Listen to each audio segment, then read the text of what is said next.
Hey guys, it's Abby from The Alternative American, and I'm back with a new video. And I wanted to just catch up with you guys on some of the latest topics. Of course, the hottest topic has been Harvey Weinstein, and now Matt Lauer. Matt Lauer was just dethroned, I believe it was yesterday or 2 days ago. And I wanted to kind of make comparisons and make connections between the two and give my opinion of what's going on in Hollywood and in society today. So I know some of you were angry when I talked about the silencing of the white male and basically this ongoing narrative and hate campaign against the white male. And I know some of you really didn't like it, but I really didn't care because that isn't this type of channel. I'm really going to be equal and fair about social issues. And you can't say you want justice and equality, but want it just for yourself. So we're going to point out all the issues that are going on today. So we're going to point out all the issues that are going on both sides and not give special attention to one side or the other is what I mean. Had to clarify for some of you. So with the Harvey Weinstein situation, we know that maybe 20 accusers came up and spoke up against him and said that they were either raped or inappropriately touched, and he did some inappropriate sexual conduct in front of them. And this guy's basically gone into hiding in some sort of a makeshift rehab, and he's dealing with 20 plus years of inappropriate conduct. So I have to ask now, there's a litany of women, like, 25 or 30 women in Hollywood, in media, who have confessed to having an encounter with him that they felt uncomfortable with.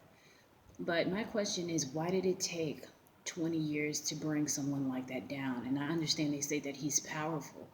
But in that situation, wouldn't there have been power or safety in numbers? Why did it take a non-A-list actress to actually bring him down?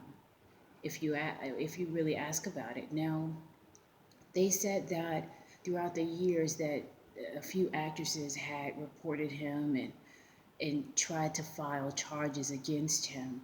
However, they were paid off, or his legal team paid them off, offered them money, and so he was never really criminally charged. So now we have to look at that particular situation as well. So we have to ask, when is a sexual advance inappropriate? Is it appropriate when there's money involved? When you can agree to an amount, when you can, when both parties are willing to do it, when one party agrees that they will receive a role, or, what's it down to?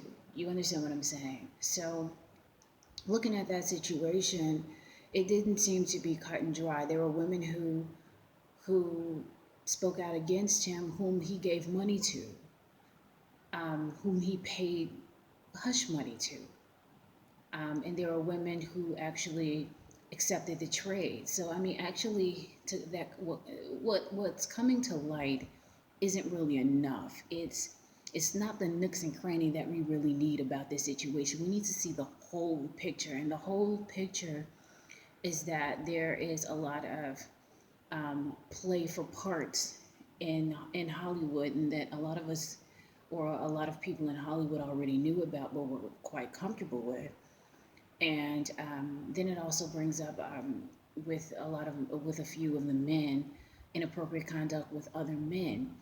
And why aren't other men speaking out about it? And I have to give props to Corey Feldman, who has been demonized and ridiculed about this for decades, about what happened to him and Corey Haim.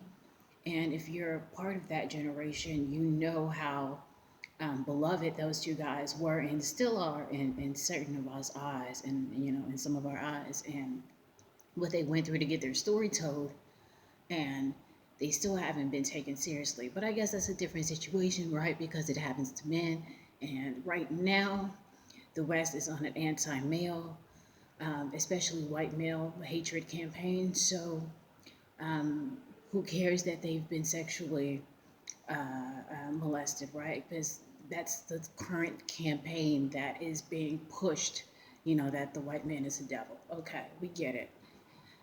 Let me know when you're tired of beating that drum.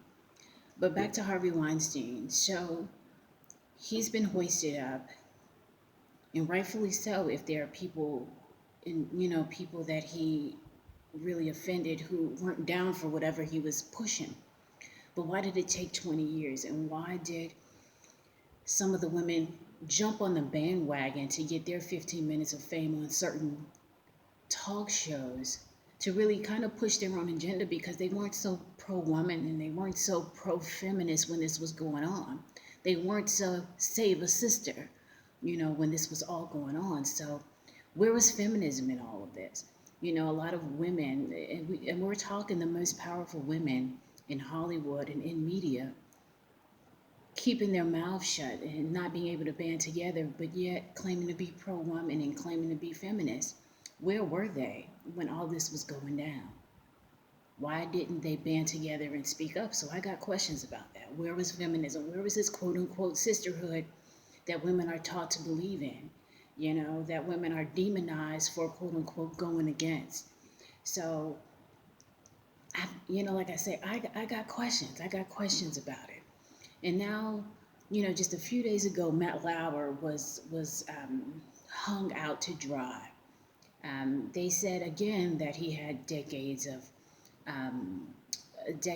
situations of sexual misconduct, and the hammer finally dropped on him, and he found out he was fired maybe a few hours before he was supposed to go on air. That's kind of lame, but do it how you can do it. Was he, and I have a few questions about that. Was it proven that he did the sexual misconduct? Is he just automatically guilty? Does he not need to be proven in a court of law? Is this now the case that people can just fire you about hearsay? Can anyone call you a sexual predator and you lose your job and you lose your livelihood? Like, I just need more information, because a lot of this, what we're hearing in the media is just it's not good enough. It doesn't sound like it's right. It sounds like, if for any reason, and he said, I didn't do this, or, I'm going to fight this, it sounds like it could be a legal battle. And between Harvey Weinstein and Matt Lauer, there's been tons of men to be accused of sexual misconduct, tons of men. And to me, if there's tons of men, then there has to be tons of women who are also inappropriate. We can't think that this sexual misconduct only happens on one side of the fence. And also, what's been swept under the rug is a lot of the young male molestation that goes on, and the sexual offenses that happen that are male to male.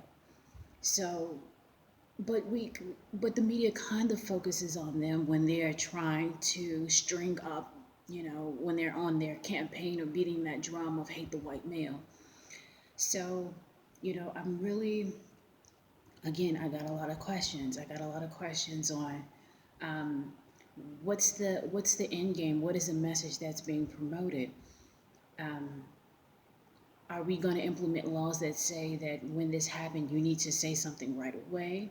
Are we implementing rules or guidelines that say that you need a trial, that you're still innocent until you're proven guilty? Or can, I or anyone off the street just walk up and call you a sexual predator and then you lose everything? How are we doing this? And I think a lot of people need to ask questions instead of just accepting that people are dropping. And if this is another situation of, oh, well, we knew for 20 years, then, I mean, typically in the non-Hollywood world, if you know about illegal crimes, crimes that are deemed illegal, It doesn't even have to be 20 years, it can be for a few days. You're charged as an accessory. So, how many Hollywood and media accessories do we have walking around, who actually share a lot of the blame in a lot of these men finally being reprimanded? You know what I'm saying? I mean, I think that this situation is a lot bigger than what is being put out there, because the only real narrative and rhetoric that's going out there is that the white man is a devil, he's a sexual predator, he's got too much power, women are better, and he's done this to women, and we need to take his power away because he's evil, he's harmful, he's dangerous, he's this, he's that.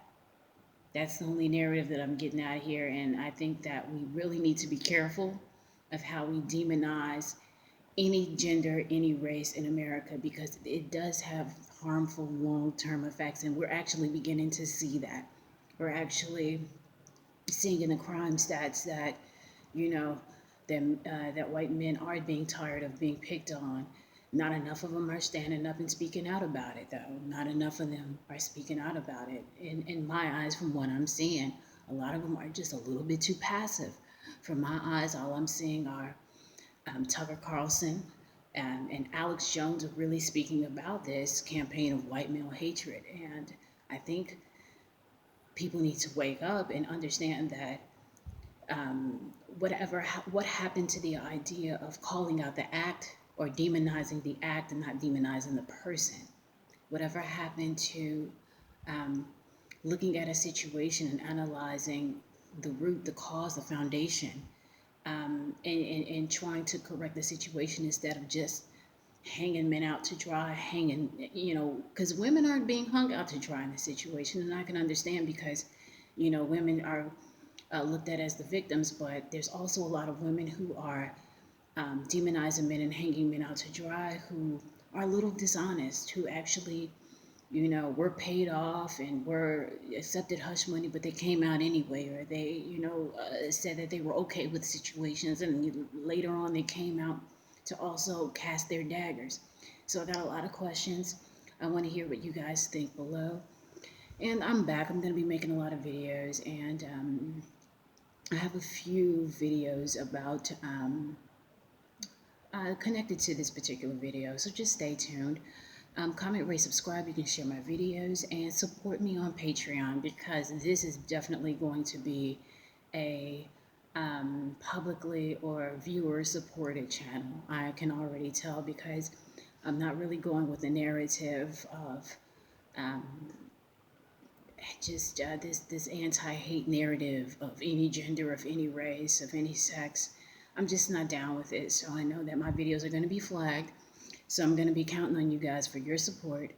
And I have a Patreon set up, so please visit my page, and there we'll have a different setup where we can kind of converse between each other, kind of have like a group chat, and we can have coffee talks, and maybe have a beer setup where we can kind of talk about politics responsibly over, in a live stream format, drinking beers or something like that.